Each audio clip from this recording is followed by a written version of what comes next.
Welcome on board to the Meta Instincts channel. Squad Raid or Monster Lair is one of the important events in Sea of Conquest. You can get into the raid interface by clicking your profile icon on the top left corner and clicking Squad Raid. Currently, we have 5 levels available. There are 2 types of sea monsters, Kraken and Sea Serpent. Kraken will summon minions or so-called tentacles during the fight, but Sea Serpent doesn't. Thus, Kraken is more troublesome to deal with, but we will tell you about a trick in the strategy chapter. Each level contains 3 difficulties: easy, hard, and hell. Each difficulty offers 3 times limited rewards, for instance, emeralds, ship parts chest, cigar, and starlight shard. Emerald is a very useful resource, and we can use it to buy items from the stalls, speed up the construction, and stargaze progress, etc. Ship part chest provides random ship parts, and it has a different probability of getting a legendary part. Cigar is the resource to level up the hero's skill, and it is available in blue, purple, and orange, which corresponds to the hero's quality. Starlight Shard is the resource that enhances the ship's part. Here is how to start a raid. Raid Recruitment.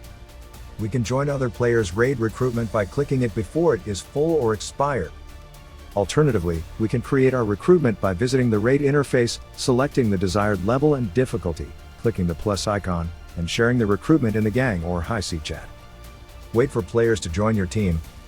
If we need to remove or transfer the leadership of the team to another player, we can click on them. We can start the raid as long as 1 player is joining the team, or we can wait until the team is complete. However, we don't suggest starting the raid without a full team when fighting a high-level lair unless there is a strong player in the team. To start the raid, we need to click the enter button and wait for other players to accept it. If someone rejects it, we can't start the raid. The Start Matching button is an automated recruitment feature. It groups all players who have enabled it on the same level and difficulty as a raid team. It may take a while to find a match, but we can enable it and continue our tasks in the game while it runs. However, matching will bring in strangers who may not know the strategy. We would prefer manual recruitment within the gang, if possible, especially raiding a high-level lair. If your gang invests thousands of dollars in Sea of Conquest, this is for you. Get regular discounts of 10 to 30%, plus special flash deals weekly, and a boost in your game progress plus bonus welcome bundle. Experience the advantages of Packsify. No more limited payment methods. Choose from credit or debit card, Google and Apple Pay, or Revolut app for instant payments. For those who love speed, grab up to $400 in bonuses with crazy first deposit deal. Learn how to save money on bundles, reduce game costs, and keep your account 100% safe with Packsify. To become a hero in your alliance and easily demolish your enemies, join Packsify. How to join? Click the link in the description. Strategy. In the early levels, winning the raid is easy, even without a strategy, because we are much stronger than the sea monster. However, when the level and difficulty increase, the raid becomes significantly more challenging without a proper strategy.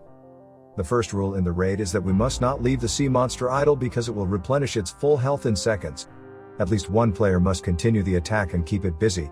Do not retreat all at the same time. If it happens to replenish to full health, we have no choice but to restart the raid. If you are fighting a Kraken, we have a trick for you. All players should sail to the top spot of the Kraken and attack from there. The tentacles can't attack us because we are out of their attack range. We don't have to kill them though. However, we must look closely at the tentacles, making sure they are not attacking. If they are attacking, it means someone's position is within their attack range. If the developer decides to extend the tentacles' attack range, this trick will be void. If it happens, we must kill the tentacles quickly by starting from the left to right. When the unclear warning appears, the Kraken will enter rage mode, with a faster attack speed and counterattack. Counterattack is the pain because the damage is multiplied by the number of players. Let's say the monster receives 4 strikes from 1 player, the monster will counterattack 4 times. If the monster receives 4 strikes from 4 players, the monster will counterattack 16 times or 4 per player. Thus, we will see our ship's health drop faster with more players attacking it concurrently. It doesn't matter if we are much stronger than it, such as in the early levels. Otherwise, we must attack it 1 at a time. 3 players must retreat and stay out of the fight, while the top player must continue the attack. Players must pay close attention to the fight and replace the attacker quickly when needed. Doing it right will get you through the kill easily. Pirate Honor. After completing all rewards, we can still join a raid and help other players. Completing a raid will grant 500 pirate honor, Regardless of the difficulty level, you can earn up to 10,000 points weekly, which can be used in the Honor Locker. It's essential to complete the points every week. However, we can't spam the raid to gain points. Please note that points can only be earned by helping other players, which means someone on the team must earn the rewards. If nobody earns rewards, then it isn't considered a help, and thus no pirate honor will be issued to anyone in the team. Remember, creating multiple raids without helping other players to complete rewards will not yield any pirate honor. Alright, it is the end of the squad raid sharing. Please subscribe and stay tuned. I'm Alan from Meta Instincts. See you soon. Set sail on the exhilarating adventure in the world of pirates.